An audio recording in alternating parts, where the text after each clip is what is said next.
Good morning, students. So today we are going to start the next part of our same chapter, that is chapter number sound. So here under this chapter we are going to discuss about the sound produced by the human beings, means how it get produced in our vocal cords. And as already you know, would be known about this thing that sound get produced by the vocal cords, which are supposed to be located in our neck. Okay, so inside the throat there will be the vibrations whenever we try to utter something. Okay, so due to that vibration, whichever sound is audible to us, it is just because of those vibrations. Okay, and inside our neck there is a voice box which is named as larynx. Spelling Larynx. It is very prominent part and it is located at the upper end of the windpipe. Okay, and it is supposed to produce the sound, as we know.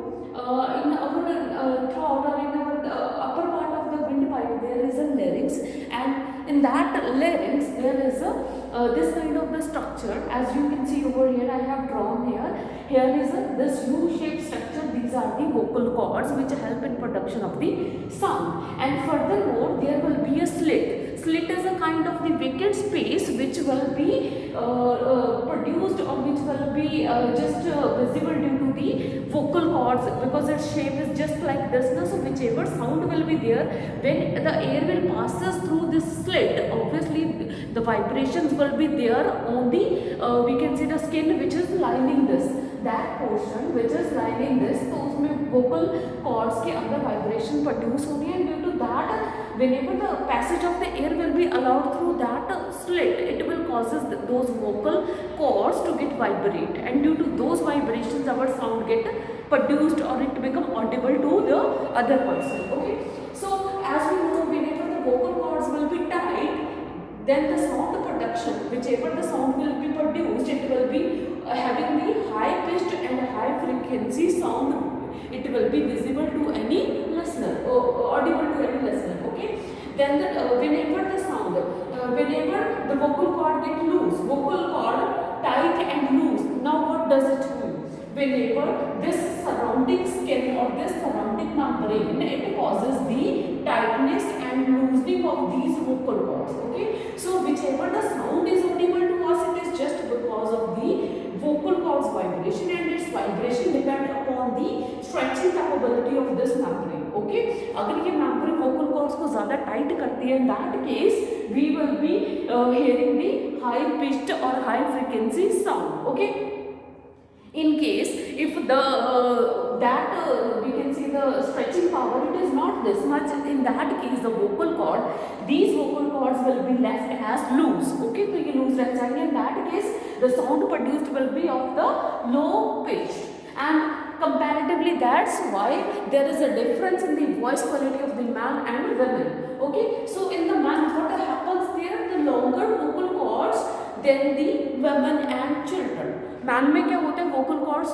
Long होते हैं, means they are larger in size as compared to the children and female. So that's why उनकी जो sound होती है, it is comparatively deep. उनकी sound थोड़ी heavy होती है मैन की. It is just because of the length of the vocal cord, क्योंकि उनमें लॉन्गर होते हैं वोकल कॉर्ड्स. ठीक है, जो गर्ल्स सॉरी जो वेमेन एंड चिल्ड्रन, इनमें क्या होते हैं, वोकल कॉर्ड्स की लेंथ थोड़ी छोटी होती है, इट इज नॉट दस मच लेंथी. तो उसकी वजह से क्या होता है, जो साउंड प्रोडक्शन होता है वो थोड़ा सा श्रिबल करता है, वो थोड़ा सा तीखा रह जाता है. ठीक है, साउंड इनमें तीखी होती है. Next, if we try to understand this whole process through an activity, then we will take a stretched rubber band. You can try it at your home. Just take two rubbers, big one rubbers you can take, you just tie them together and stretch it like this. Okay, in front of your mouth, and then try to blow the air in between the slit that get produced over here. Suppose I'm not having rubber right now, so I'm going to do this activity by using this mask. Okay, suppose I'm having the two rubbers and here it get produced. ठीक है, ये जो space होगी that is the slit. तो यहाँ से जैसे ही मैं sound produce करने का try करूँगी, obviously there will be the vibrations because of the passage of that air through this slit, and those vibrations will causes the production of the sound. Okay, so it was all about it, how it get produced in the humans. So you can do just by yourself at home. So whenever the rubber band will be stretched, you just keep it in mind, जब भी हम rubber band को ऐसे stretch करेंगे ना with the full strength, in that case तो हमारा जो साउंड है वो हाई पिच्ड होगा। When we keep it little bit relaxed, जब ज़्यादा स्ट्रेच नहीं करेंगे, थोड़ा सा रिलैक्स रखा है, तो जो उसमें वाइब्रेशंस प्रोड्यूस होंगे वो थोड़ी सी लो होगी, ठीक है। सो लो साउंड होंगी नॉन स्ट्रेच्ड में, ठीक है, जब हमने ज़्यादा उसको स्ट्रेच नहीं करा है। Now next question is the structure of the ear as we are concerned with this sound. So obviously we cannot skip without talking about skip the talk about the structure of the ear, because it is the main auditory organ. Okay, so whichever the sound, music or any kind of the noise whichever we are receiving, it is just because of the presence of these ears. And in the structure of the ear there are the three bones which are named as incus, stapes and malleus. Incus, stapes and malleus, as you can see over here, incus, as these are together called as the ear ossicle. इन तीनों bones को हम क्या कहते हैं? Ear ossicle.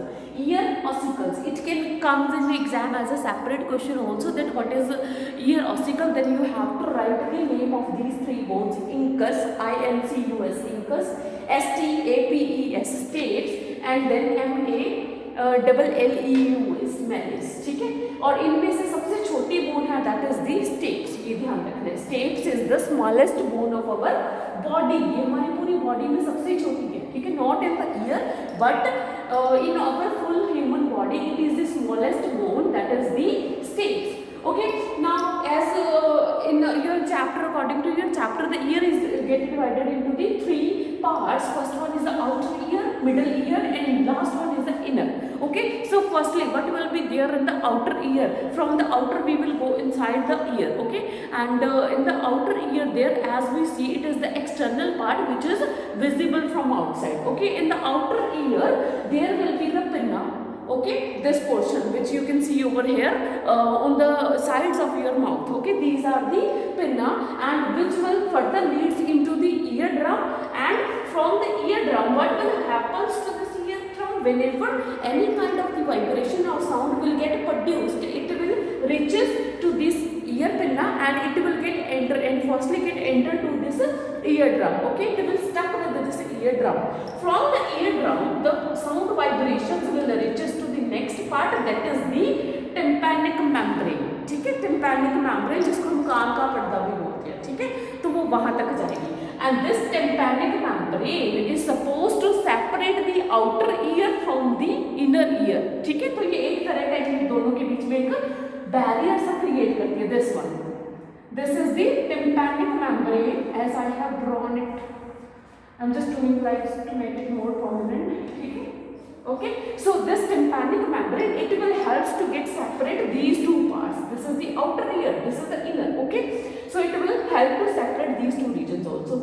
Now firstly whenever the eardrum will receive sound waves, इधर से आएंगे, ठीक है, from the pinna, and it will enters into the eardrum, and from the eardrum it has to go to the next portion. It will vibrations will be received by the eardrum. From the eardrum it will strike to this tympanic membrane. Okay, and when the sound waves will strike to the tympanic membrane, it will causes the vibrations in these this tympanic membrane. Okay, and then these vibrations will move further, it will get shifted to the other parts. Okay, so its next part, then the function of the middle ear gets start. Inside the middle ear there are just the three bones which you need to keep in mind, which earlier we have done that three ossicles, ठीक है, जिनको हम ear ossicle बोलते हैं। ये three bones है, incus, stapes, malleus. These are the parts of the inner ear.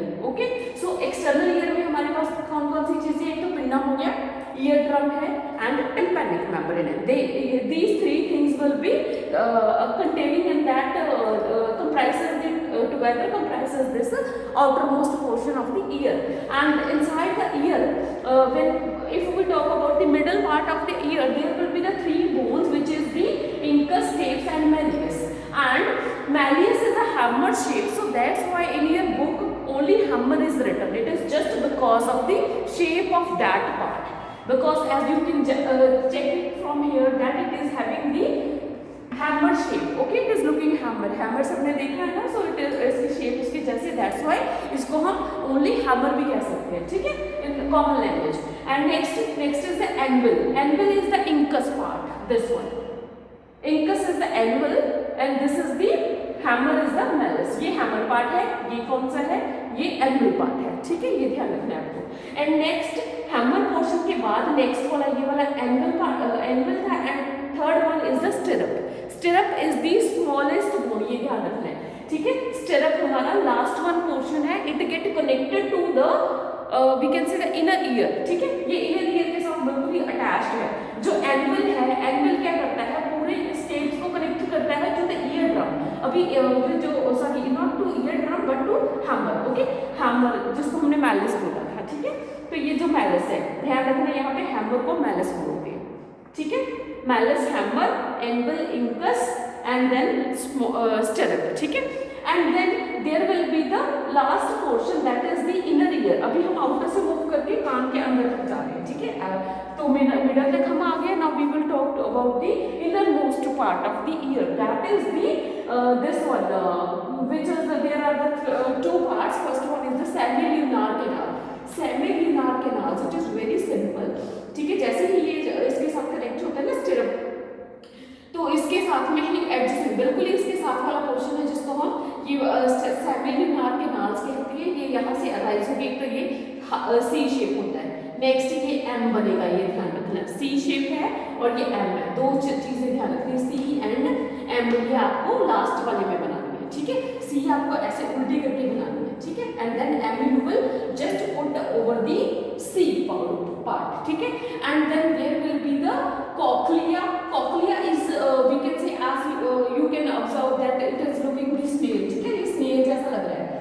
Snail सबने देखा है ना, शेल एनिमल होता है जो एप्पल स्नेल बोलते हैं जिसको, तो ये उसके जैसा लगता है। It's shape is just similar to that one. So इसके अंदर क्या होता है, there is a air, there is a fluid filled और उसके अंदर हेयर भी होते हैं, ठीक है। Hair and fluid is get filled over there which is just whenever any dust particle get enter into our ear, it get trapped over here, ठीक है। तो throughout the part of the जो हमारे सारे पार्ट्स हैं ना year के, इसके अंदर इनर लाइनिंग पे हेयर तो लगे ही होते हैं, so that it can trap the those small particles whichever will get enter into our ear, okay।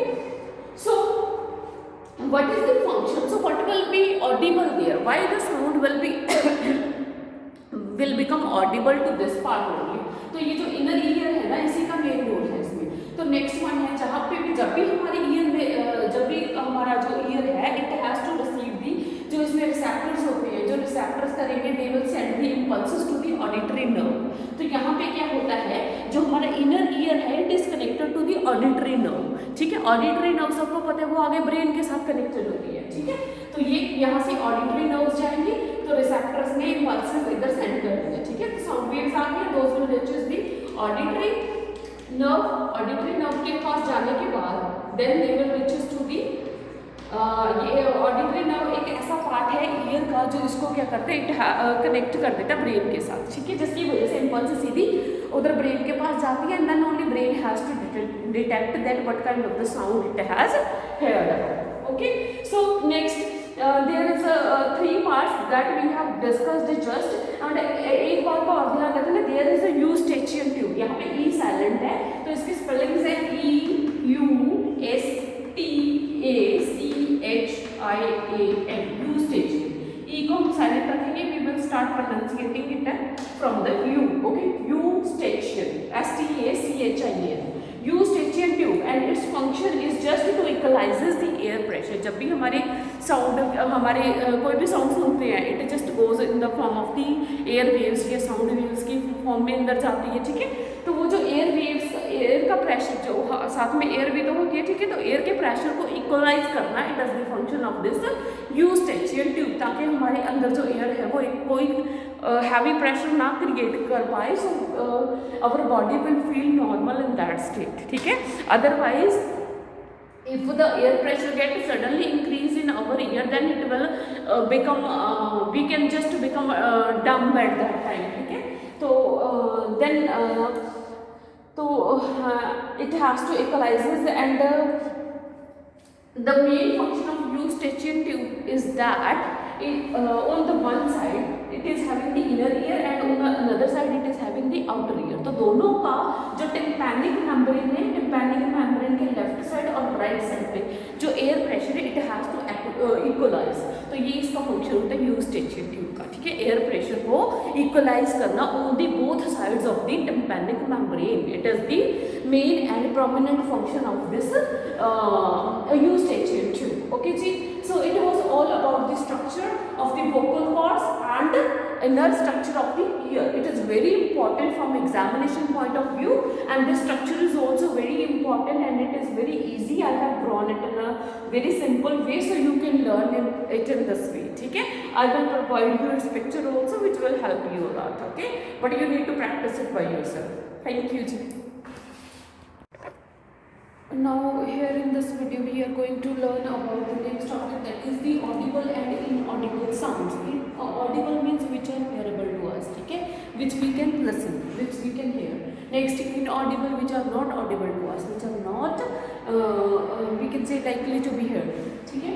And the sound waves which are having the 20 Hz frequency, they are called the infrasonic sounds, and they are not audible to the human beings because we generally hear the sounds whose sound waves vibrations are just more than the 20,000 Hz या फिर 20 हो। अगर हमारी sound waves if it lies between the 20 Hz to the 20,000 Hz, then it will fall in the audible range to the humans. Otherwise that sound जो 20,000 से कम हो, 20 Hz से कम हो या फिर 20,000 से ज़्यादा हो, वो हमें नहीं सुनाई देगी, ठीक है, because we are just capable to listen the voice of sound which lies within this range, तो उसको हम audible range बोलेंगे 20 Hz से 20,000 Hz के बीच में जो आती है, ठीक है। हम 20 Hz की भी सुन सकते हैं, 20,000 Hz की भी सुन सकते हैं, बट हम 20 Hz से कम की नहीं सुन सकते, 20,000 से ज़्यादा की नहीं सुन सकते। द रेंज जो साउंड वेव्स इनके बीच में फॉल करती है, इतनी रेंज की होती है, only those are audible to us. Next, reflection sound waves, ठीक है। अभी ये ध्यान रखना, जो 20 Hz की साउंड वेव्स होती है ना, जिनकी 20 से कम होती है, जो हमें सुनाई नहीं देती, generally it can be we can say heard by the animals like dog, है ना, तो उसको साउंड बहुत जल्दी सुनती है, तो वो 20 Hz से कम वाली भी साउंड सुन लेते हैं, ठीक है। तो इन साउंड्स को हम बोलते हैं इंफ्रासोनिक साउंड्स, ठीक है, जो 20 Hz से कम की फ्रीक्वेंसी होती है जिनकी। अभी अगर हमारे 20,000 Hz से ज़्यादा हो जाए तो वो अल्ट्रासोनिक साउंड बन जाती है, जो ह्यूमंस के लिए ऑडिबल होती है, ठीक है।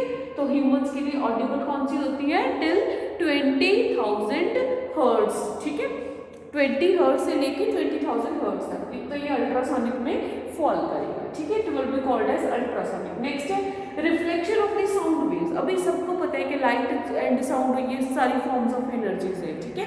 तो जैसे लाइट में होता है, लाइट की रिफ्लेक्शन होती है, whenever light waves just fall on any object it get reflected. इसके लॉज ऑफ रिफ्लेक्शंस भी हमने like you will be going through it in higher classes, ठीक है।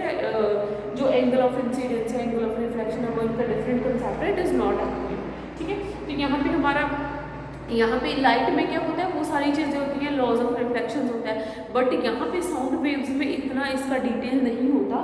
साउंड वेव्स जो हैं वो किसी सरफेस के साथ स्ट्राइक करते हैं, वो कई बार डायरेक्टली भी रिसीवर के पास पहुँच जाते हैं। Suppose I am here, I am giving delivering a lecture, ठीक है, तो ये जो लेक्चर है, मेरी साउंड वेव्स हैं, दे कैन डायरेक्टली रीच। अगर कोई बच्चा मेरे सामने बैठा तो मेरी साउंड वेव्स डायरेक्टली उसके it will be approachable to that child, है ना। Otherwise if somebody is around means at long distance from me, है ना, तो उसमें क्या होगा, जो साउंड वेव्स हैं they can sometimes strike to the walls of the room के साथ स्ट्राइक करेंगे, and sometime they will reaches to me, ठीक है, स्ट्राइक करके रीच करेंगे। लाइक जैसे लाइट में होता है, लाइट का भी ऐसे ही होता है कि कोई रिफ्लेक्टिंग सरफेस चाहिए होता है, वो प्लेन वाला सरफेस चाहिए होता है, बट इस केस में साउंड वेव्स को कोई रिफ्लेक्टिंग सरफेस प्लेन वाला या स्मूथ या फिर शाइनिंग सरफेस ऐसा कुछ नहीं चाहिए होता है, ठीक है।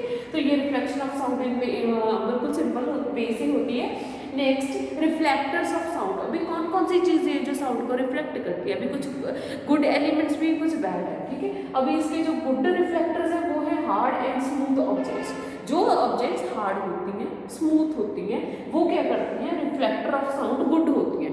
गुड रिफ्लेक्टर का मतलब क्या है, वो साउंड अब्जॉर्ब नहीं करती, वो सारी की सारी साउंड, जैसे मैं एक कोई हार्ड चीज़ हूँ, ठीक है, मेरे तक वो साउंड आई तो मैं क्या हूँ, उसका गुड रिफ्लेक्टर हूँ। गुड रिफ्लेक्टर का मतलब मैंने वो साउंड एब्जॉर्ब नहीं करनी, I will release it as such, मैं उसको एज सच ही छोड़ दूंगी। तो वो सारी की सारी गुड रिफ्लेक्टर का मतलब क्या हो गया कि वो जो बैड एब्जॉर्बर, गुड रिफ्लेक्टर है तो बैड एब्जॉर्बर होगा, ये ध्यान रखना, वो साउंड वेव्स को एब्जॉर्ब नहीं करेगा, ठीक है। तो जैसे ये है मेटल, मेटल साउंड वेव्स को एब्जॉर्ब नहीं करती, जितने भी साउंड हम जैसे ही कोई मेटल को स्ट्राइक करते हैं, ठीक है, जैसे ये मेरे I am having this silver है ना, ये सिल्वर एक मेटल हो गया, तो जो भी साउंड इसके थ्रू प्रोड्यूस होगी when it will strike to, ठीक है, तो ये पूरी की पूरी आपको सुन रही है, मतलब कोई भी साउंड इसने एब्जॉर्ब नहीं करी, सारी की सारी फ्रिक्वेंसी आपको सुनाई, तो उसकी वजह से क्या हो गया, ये एक गुड रिफ्लेक्टर है, तो गुड बैड क्या है, एब्जॉर्बर है, क्योंकि ये साउंड वेव एब्जॉर्ब खुद नहीं करेगा, इसने सारी की सारी सुना देनी है, ठीक है। And next metals, next bricks का भी ऐसे ही होता है, वॉल के ऊपर भी जब भी हम कोई चीज़, जैसे यही ले लो, ये मेटल में ऐसे स्ट्राइक करेंगे, ठीक है, ये दीवार है, दीवार के ऊपर स्ट्राइक करोगे तो वो साउंड सुनेगी, ठीक है। मेटल एलॉयज हो गए, स्टील है, कंक्रीट है। Next similarly bad conductor, bad reflectors हो गए, बैड रिफ्लेक्टर्स क्या होते हैं, वो सॉफ्ट होते हैं, पोरस होते हैं, ठीक है। एक तो वो लाइक जैसे हम कह सकते हैं कि कारपेट है, पेपर है, वुड है, कर्टेन है, थर्मोकोल है, ऐसी चीज़ें होंगी, ठीक है, but they will be the good absorber. जो बैड रिफ्लेक्टर है वो गुड एब्जॉर्बर होंगे, जो गुड रिफ्लेक्टर है वो बैड एब्जॉर्बर होंगे, ठीक है, तो ये ध्यान रखना। नेक्स्ट इको, इको क्या होती है, reflection of the sound waves after getting reflected from the distant rigid objects, ठीक है, कोई भी हार्ड ऑब्जेक्ट जो हमारे दूर है, सपोज व्हेनेवर वी जैसे मैं अभी क्लास में भी बोल रही हूँ तो मेरी साउंड थोड़ी इको कर रही है, it is just because of the sound waves that they are striking to the walls of this room and coming back to the me, ठीक है। सिमिलरली जैसे ही हम हाई माउंटेन पे जाके whenever we just shout something, कुछ भी हम चिल्लाएंगे तो वो साउंड हमारे तक आएगी, whenever it will receive any receiver, it will receive any object to get strike, ठीक है, स्ट्राइक करेगी and then same sound will reaches to us. तो वो रीच कितने टाइम पे आएगी, वो वापस आने का टाइम है उसका after the lapse of just 0.1 second, ठीक है, एग्जैक्टली 0.1 सेकेंड तक वो साउंड वेव्स हमारे तक वापस आ जाती है। कितना टाइम लगेगा वापस आने में, 0.1 सेकेंड, ठीक है। तो नेक्स्ट एक ना गोलकोंडा फोर्ट है, ये आपकी बुक में मेंशन करा हो, गोलकोंडा फोर्ट, वहाँ पे जाके अगर हम किसी भी कॉर्नर में जाके ऐसे ऐसे क्लैप कर देते हैं, ठीक है, कोई भी क्लैप करेंगे तो वो पूरे की पूरी ऊपर जो टॉप पे बिल्कुल दरबार हॉल है ना, तो वहाँ पे सुनाई देती है। इसको हम एज अ वार्निंग सिग्नल भी देते हैं कि जब भी कोई वहाँ पे कोई कैलामिटी होती है या कोई we can say any kind of problem आती है, कोई भी लाइक थीफ जैसा हो, कोई इमरजेंसी क्रिएट हो जाती है, तो वहाँ पे जाके ऐसे एक कॉर्नर में जाके क्लैप कर दो तो पूरी मतलब सुनाई देती है कि किसी ने क्लैप करा है, it means any emergency situation is there, ठीक है। तो ये एक इमरजेंसी सिग्नल माना जाता है कि किसी की जगह पे जाके एक क्लैप कर दो आप, ठीक है, तो वो बिल्कुल ही टॉप तक सुनाई देगा, जितने भी लोग हैं सबको सुनेगा, ठीक है। इतनी ज़्यादा वहाँ पे साउंड की जो इको है वो फील होती है, ठीक है, गोलकोंडा फोर्ट में। नेक्स्ट जो साउंड वेव्स है ना, वो जैसे ही किसी सोर्स से निकलती है, ये जैसे मैंने मेंशन करा वो सोर्स से आ रही है साउंड वेव, तो वो 17 सेंटीमीटर तक वो जो है वो पहुंच जाती है। उसके बाद क्या होती है, वो रिफ्लेक्टेड साउंड बन जाती है, ठीक है। जैसे मैं कोई स्पीकर हूँ तो अभी मैं सोर्स हूँ साउंड का, ठीक है, तो मेरी 17 सेंटीमीटर तक जाएगी, 17 सेंटीमीटर तक जाएगी, उसके बाद वो इको करनी शुरू हो जाती है, ठीक है, it is automatic. Next ultrasonography जैसे डॉक्टर्स करते हैं, जैसे प्रेग्नेंट लेडीज होती है ना, तो वो बच्चे की मूवमेंट को डिटेक्ट करने के लिए उनकी सोनोग्राफी कराई जाती है। उसका मतलब यही होता है कि वो बच्चे की डेवलपमेंट को चेक करना होता है, साउंड्स प्रोड्यूस होते हैं जो उनको सुनाई देते हैं, ठीक है, तो वो उस टेक्निक को हम अल्ट्रासोनोग्राफी बोलते हैं। नेक्स्ट है इकोकार्डियोग्राफी, इसमें ये इकोकार्डियो, कार्डियो का मतलब कोई भी चीज़ जो हार्ट के साथ कनेक्टेड होती है, ठीक है। अगर हमने हार्ट की मूवमेंट जाननी है, हार्ट की बीटिंग को कैलकुलेट करना है, बच्चे की लगा लो, चाहे डॉक्टर्स करते हैं ऐसे, ठीक है, तो उसको हम बोलते हैं इकोकार्डियोग्राफी, ठीक है। It was all about these topics.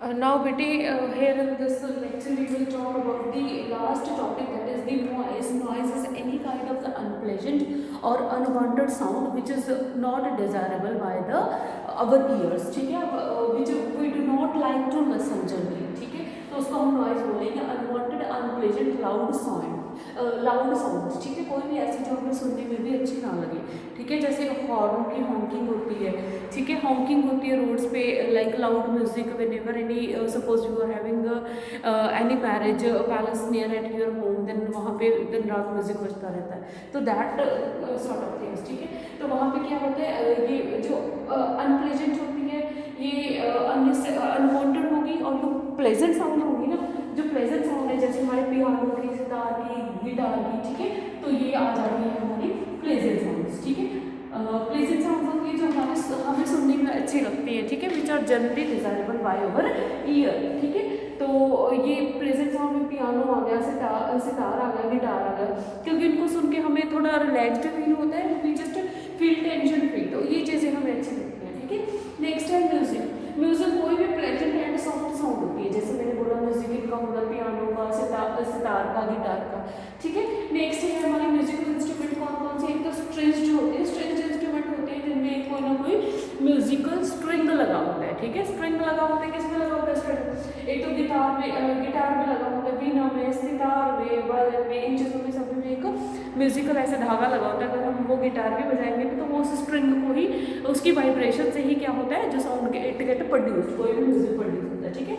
Next है हमारे विंड इंस्ट्रूमेंट। विंड इंस्ट्रूमेंट कौन से होते हैं, ये made in the form of the pipes, जैसे नेम में इंडिकेट है, जैसे हमारा फ्लूट हो गया, ठीक है, बांसुरी होती है, तो फ्लूट में क्या होता है जनरली वो ऐसे कोई ना कोई कॉलम ऑफ एयर होता है, जैसे हमारी बांसुरी है, बांसुरी को हम ऐसे लेके उसमें एयर ब्लो करते हैं, एयर ब्लो की वजह से ही साउंड की वाइब्रेशन होती है वहाँ पे, ठीक है, column of the air vibrate करता है, वहाँ पे एयर वाइब्रेट करती है, जिसकी वजह से साउंड जो है वो प्रोड्यूस करती है, ठीक है, क्योंकि वही कॉलम ऑफ एयर जो साउंड रिसीव करेगा उसी में वाइब्रेशन होगी, और वाइब्रेशन क्या है, sound waves will strike to the inner walls of that flute और दैट म्यूजिकल इंस्ट्रूमेंट, ठीक है, तो उसकी वजह से साउंड प्रोड्यूस होगी।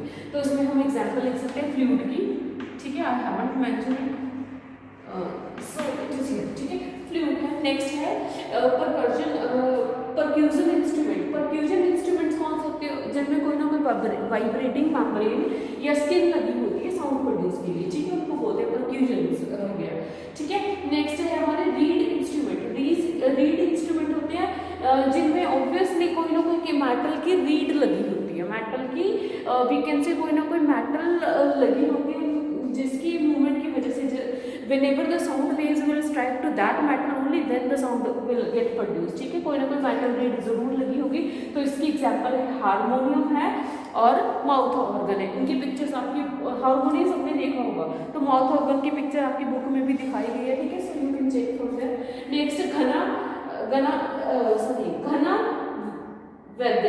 घना वाद्य भी बोल सकते हैं इसको, वैद्य भी बोल सकते हैं, वाद्य, घना वाद्य, ठीक है, तो ये मंजीरा है, जल तरंग है। जल तरंग का हमने लास्ट चैप्टर में करा था ना, एयर एंड प्रेशर वाले में, वहाँ पे क्या था, यही चीज़ पढ़ी थी ना हमने कि कोई भी लाइक जो प्लेयर है जो उसको प्ले करने जा रहा है वो बाउल को पानी से भर के रख लेगा अपने अराउंड ऐसे सी शेप में, ठीक है, आगे रख लेगा और उसको एक स्टिक से बीट करेगा, ठीक है, तो जो साउंड वेव्स है they will get produced due to the volume of that water which get filled inside, ठीक है, तो वो जो जितना पानी भरा उसके हिसाब से साउंड का प्रोडक्शन होना था, ठीक है, तो वो जल तरंग का एग्जाम्पल हो गया।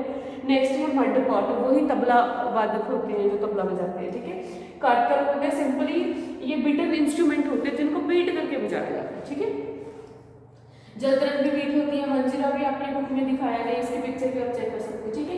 नेक्स्ट है हमारे नॉइज पोल्यूशन क्या होता है, ठीक है। नॉइज पोल्यूशन में जनरली क्या होता है, एनी सोर्स कोई भी ऐसा सोर्स हो जो इतनी लाउड नॉइज प्रोड्यूस कर देता है जो हमारे कानों को, हमारे कान को, हमारी रेगुलर रूटीन को किसी ना किसी वे से डिस्टर्ब करते हैं, तो हमारे लिए एक नॉइज पोल्यूशन हो जाता है, ठीक है। जैसे मैंने बोला है कि 90 डेसिबल, डीबी मीन्स डेसिबल, ये ध्यान रखना, ये डीबी क्या है यहाँ पे, DECIBEL, डेसिबल, यूनिट है साउंड के, ठीक है। नेक्स्ट है 90 डेसिबल और 90 डेसिबल से ज़्यादा हो जाए, अगर कोई साउंड 90 डेसिबल तक है फिर तो ठीक है, अगर इससे ज़्यादा हो जाए ना तो इट बिकम नॉइज, ठीक है, तो वो नॉइज़ बच जाती है। नेक्स्ट नॉइज़ हमें रेगुलर रूटीन को डिस्टर्ब करती है और इसके कई ज़्यादा ऑब्वियसली हार्मफुल इफेक्ट्स भी हैं, and then we will do how we can just rectify them. Next harmful effects हैं, जैसे ये कॉज टेंशन करता है, इरिटेशन होती है, जैसे भी हम लाउड नॉइज सुनते हैं तो एकदम से हमारा काम में भी डिस्टर्बेंस होती है, कंसंट्रेशन कम हो जाती है। सपोज रात को म्यूजिक बज रहा है हमारे नियर बाय पैलेस में, तो उसकी वजह से हमें स्लीपलेसनेस भी हो जाती है, नींद नहीं आ पाती आराम से, ठीक है, तो बीपी भी कई बार टेंशन में हाई हो जाता है, इरिटेशन होती है, तो ये चीज़ें हो जाती है, ठीक है। नेक्स्ट है रिड्यूस। अभी हम इसको मतलब रिड्यूस कैसे कर सकते हैं अगर नॉइज पोल्यूशन है हमारे एनवायरनमेंट में, तो एक तो यही चीज़ है कि हम क्या कर सकते हैं, सॉफ्ट हॉर्न्स को हम अलाउ कर सकते हैं, ठीक है। गवर्नमेंट को चेक रखना चाहिए हमारे जो जैसे पोल्यूशन चेक सेंटर्स बने हैं, तो ऐसे ही हमारे जो ट्रैफिक पुलिस वाले हैं उनको हॉर्निंग पे थोड़ा कंट्रोल करना चाहिए, ठीक है। It is totally in those hands, ठीक है। तो नेक्स्ट है, एक तो कंट्रोल उनका हॉर्निंग हो जाएगा, सॉफ्ट हॉर्न्स होने चाहिए, हॉर्न ज़्यादा मतलब तीखे ना हो, जैसे आप देख रहे मैं भी क्लास में खड़ी हुई, ठीक है। सो रोड से बहुत ज़्यादा नॉइज़ आ रही है, so it is just because of the it is also sort of the noise pollution. Next है प्ले करने के लिए, जैसे हम रेडियो म्यूजिक टीवी वगैरह जो भी म्यूजिक हम घर में प्ले करते हैं, तो उसकी जो साउंड है it should be to that level only, ताकि वो साथ वाले एडजेसेंट पर्सन को या एडजेसेंट घर में जो लोग हैं उनको डिस्टर्बेंस ना हो, तो ठीक है। तो उनकी जो वैकेंसी का साउंड है वो बिल्कुल ही स्लो रहनी चाहिए, ठीक है, लोगों। Next avoid bursting fire crackers. जो फायर क्रैकर्स हैं हमें ज़्यादा बड़े बड़े नहीं यूज़ करने चाहिए, क्योंकि ज़्यादा बड़े बड़े करेंगे इन that case it can harm our ear drum. जैसे हमने ईयर की स्ट्रक्चर करी है, ठीक है, हमारा जो फर्स्ट पार्ट का जो लास्ट पोर्शन था वहाँ पे ईयर ड्रम था which was connected to the tympanic membrane, तो ईयर ड्रम के ऊपर इसका हार्मफुल इफेक्ट पड़ता है if we are hearing the sounds more than the 90 decibel, ठीक है, इन दैट केस।